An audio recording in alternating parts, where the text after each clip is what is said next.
Hello students, this is an in-text question of class 9th chapter number 4 structure of the atom. So question is, for the symbol H, D and T tabulate 3 subatomic particles in each of them. हमें 3 symbol दिए हैं H, D and T और हमें इन तीनों के ही सब atomic particles बताने हैं. तो सबसे पहले हम H, D and T का पूरा नाम लिख लेते हैं आंसर में. H, D एंड टी आपको पता ही होगा तीनों ही हाइड्रोजन के आइसोटोप्स होते हैं. H means protium, D means deuterium and T means tritium. तीनों का ही यहाँ पे मैं सिंबल भी बना देती हूँ H, D, T. अब तीनों का ही क्योंकि एटॉमिक नंबर 111 होता है तो नीचे इसमें भी 1, इसमें भी 1 और इसमें भी 1 आ जाएगा.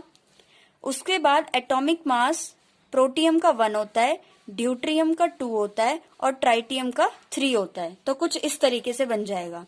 बॉक्सेस में बना लेते हैं तो तीनों अलग अलग दिख जाएंगे इजीली. ये हो गए तीनों के सिंबल्स. इन्हीं की हेल्प से हमें क्या करना है, तीनों के सब एटॉमिक पार्टिकल्स लिखने हैं. सब एटॉमिक पार्टिकल्स हमें पता है क्या होते हैं. किसी भी एटम के अंदर जो पार्टिकल्स होते हैं उन्हें कहते हैं सब एटॉमिक पार्टिकल्स. और ये कौन से पार्टिकल्स होते हैं, 3 होते हैं. नंबर 1 इज प्रोटॉन जिसको P से डिनोट करते हैं. नंबर 2 इज न्यूट्रॉन जिसको N से डिनोट करते हैं. एंड नंबर 3 इज इलेक्ट्रॉन जिसको E से डिनोट करते हैं. P पे प्लस साइन होता है और इलेक्ट्रॉन पे माइनस का साइन होता है. न्यूट्रॉन न्यूट्रल होता है, इस पे कोई चार्ज नहीं होता. सो स्टूडेंट्स, यहाँ पे हमने एक टेबल बना ली. सबसे पहले सिंबल लिखते जाते हैं और फिर पूरी टेबल को फिल करेंगे. क्वेश्चन में तो हमें सिर्फ 3 ही चीजें बोली है, प्रोटॉन, न्यूट्रॉन एंड इलेक्ट्रॉन बताने हैं. लेकिन ये तीनों निकलेंगे जिसकी हेल्प से, इसलिए मैंने Z means atomic number and A means atomic mass की टेबल भी बना लिए. दोनों ही ऑप्शनल है, चाहो तो बना सकते हो, नहीं चाहो तो ना बनाओ. लेकिन ये 3 बनानी कंपलसरी है क्योंकि क्वेश्चन में यही 3 पूछे हैं. तो सबसे पहले सिंबल हमें H दे रखा है. H means protium. प्रोटियम का हमने अभी सिंबल बनाया था ऊपर, यहीं पे बना देते हैं दोबारा से. H1 ऊपर भी 1 मीन्स एटॉमिक नंबर कितना होता है, 1. उसके बाद जितना एटॉमिक नंबर होता है हमें पता है नंबर ऑफ प्रोटॉन्स भी उतने ही होते हैं तो ये भी 1. और हमें पता है जितने नंबर ऑफ प्रोटॉन्स होते हैं इलेक्ट्रॉन्स भी उतने ही होते हैं तो इलेक्ट्रॉन भी 1 आ जाएंगे.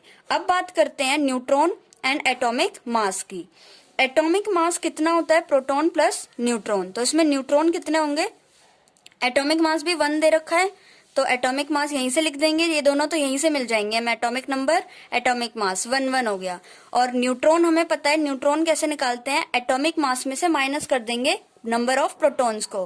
क्यों, क्योंकि एटॉमिक मास जो होता है वो P प्लस N होता है, प्रोटॉन प्लस न्यूट्रॉन. प्रोटॉन 1 है, एटॉमिक मास भी 1 है, मतलब दोनों इक्वल है तो न्यूट्रॉन यहाँ पे 0 हो जाएंगे. आ गया समझ. सेकेंडली D दिया है मीन्स ड्यूट्रियम.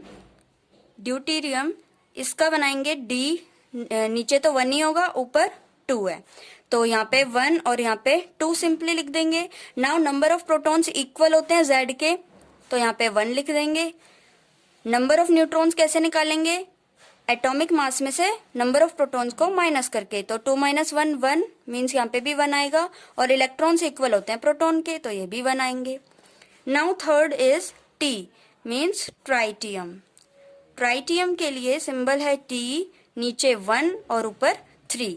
तो Z तो 1 हो जाएगा यहीं से, ये 3 हो जाएगा atomic mass. Now number of proton equal होते हैं Z के और ये इक्वल होता है इलेक्ट्रॉन के.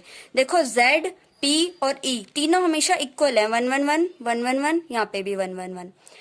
नंबर ऑफ न्यूट्रॉन्स कैसे निकाल लेंगे हम, एटॉमिक मास में से नंबर ऑफ प्रोटॉन्स को माइनस करके. 3 - 1 2 आ गए. तो ये बन गई हमारी टेबल. सब एटॉमिक पार्टिकल्स को हमने शो किया है तीनों ही सिंबल के. और ये तीनों जो थे वो आइसोटोप्स होते हैं हाइड्रोजन के, protium, deuterium and tritium. So I hope आपको समझ में आ गया होगा. Thank you.